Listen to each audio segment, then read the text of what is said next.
யார் இந்த பாரதிதாசன்? பகுத்தறிவை புகட்டிய பகலவன், பகுத்தறிவை புகட்டிய பகலவன், தமிழ் சமூகத்தின் பகல் அவன், பாரதி மீது பற்றுக்கொண்ட பாரத தாயின் தவப்புதல்வன். அவர்களை வணங்கி எனக்கு கொடுக்கப்பட்ட தலைப்பு காதல். காதல் என்ற தலைப்பில் பயணிப்போம், கவிதையோடு பயணிப்போம். வாருங்கள். காதல் துணை, காதலே துணை.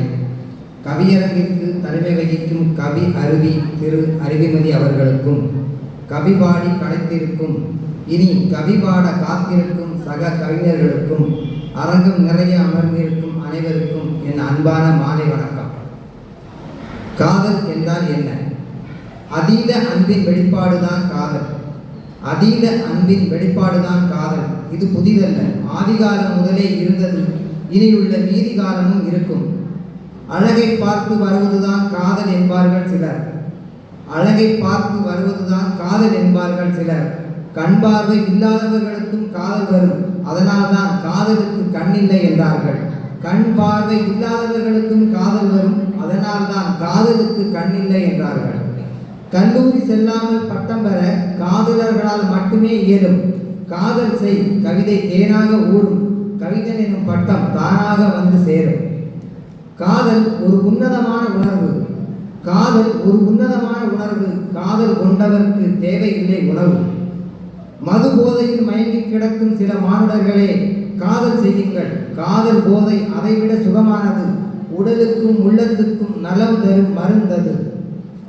காதல் அது ஹார்மோன் பிரச்சனை என்பார்கள் சிலர். இல்லை இல்லை, காலங்காலமாக உள்ள பிரச்சனை என்பார்கள் சிலர். உண்மை அதுவல்ல. காதல் என்பது இரு இதயங்களுக்கு இடையில் நடக்கும் அர்ச்சனை. அறுவை சிகிச்சை ஏதுமின்றி இரு இதயங்கள் இடமாறும் அற்புத நிகழ்வுக்கு பெயர்தான் காதல். அறுவை சிகிச்சை ஏதுமின்றி இரு இதயங்கள் இடமாறும் அற்புத நிகழ்வுக்கு பெயர்தான் காதல். ஐம்பூதங்கள் அடங்கிய அகிலத்தை ஆட்சி செய்வது ஐம்பொன் சிலைகள் அல்ல. ஐம்பூதங்கள் அடங்கிய அகிலத்தை ஆட்சி செய்வது ஐம்பொன் சிலைகள் அல்ல. காதல் தான் செய்கிறது ஆட்சி, அதற்கு நாம் காணும் யாவும் சாட்சி. காதல் தான் செய்கிறது ஆட்சி, அதற்கு நாம் காணும் யாவும் சாட்சி.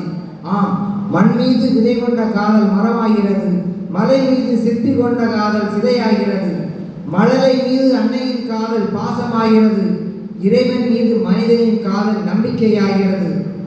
காதலால் தான் சுற்றுகிறது பூமி, ஆதலால் தான் சொல்கிறேன் காதல் தான் நம் சாமி. காதலால் தான் சுற்றுகிறது பூமி, ஆதலால் தான் சொல்கிறேன் காதல் தான் நம் சாமி. மற்ற தலைப்புகளில் கவிதை எழுத சற்று தாமதமாகும். காதலை பற்றி எழுதும்போது மட்டும்தான் கவிதை சுகப்பிரசவமாகும். மற்ற தலைப்புகளில் கவிதை எழுத சற்று தாமதமாகும். காதலை பற்றி எழுதும்போது மட்டும்தான் கவிதை சுகப்பிரசவமாகும். ஆணுக்கும் பெண்ணுக்கும் இடையே வருவது மட்டுமல்ல காதல். ஆணுக்கும் பெண்ணுக்கும் இடையே வருவது மட்டுமல்ல காதல். பெண்ணை நேசிப்பது மட்டுமல்ல, மண்ணை நேசிப்பதும் காதல் தான். தாய் மண்ணை நேசித்த பாரதியின் காதல் எழுத்துக்களாய் வந்தது. சுதந்திர நெருப்பை பற்ற வைத்து அழுத்தத்தை தந்தது. மண்ணுக்காகவும் மக்களுக்காகவும் வளத்துக்காகவும் தங்கள் வலிமையை காட்டுவதற்காகவும் போர் புரியும் போர் குணம் கொண்ட பொல்லாதவர்களை சிந்தியுங்கள். இரத்த மழை பொழியும் கலவர பூமியில் முத்த மழை பொழிய வேண்டுமா? காதல் செய்யுங்கள். குண்டு சத்தம் கேட்கும் போர்க்களத்தில் பூச்செண்டு வாசம் வீச வேண்டுமா? காதல் செய்யுங்கள்.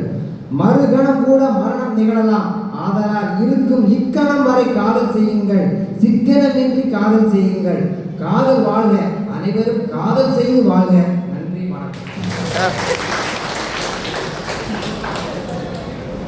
காதலை வைத்து தமிழை காதலிக்க வைக்கின்ற தமிழ் காதலனாக அவருடைய கவிதை மிக நுட்பமாகவும் ஆழமாகவும் நம்மை வியக்க வைத்த வரிகள் ஏராளம்.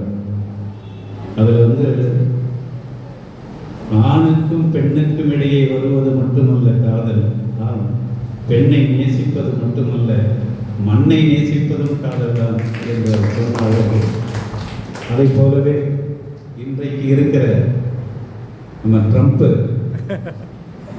தினமும் நம்ம தூங்க விடாமல் செய்து கொண்டு 6வது முறையும் நெருப்பு தண்ணீரின் விலை ஏறிக்கொண்டிருக்கிற போர் சூழலில் அவர் எழுதிய இந்த வரிகள் மிக பாராட்டத்தக்க வரிகள். இரத்த மழை பொழியும் கலவர பூமியில் முக்த மழை பொழிய வேண்டுமா, காதல் செய்யுங்கள். குண்டு சத்தம் கேட்கும் போர்க்களத்தில் பூச்செண்டு வாசம் வேண்டுமா, காதல் செய்யுங்கள் என்று அவர் சொல்லுகிற அந்த அழகு நம்முடைய தமிழ் அழகு. அவருடைய கவிதைக்கு என்னுடைய வாழ்த்துக்கள்.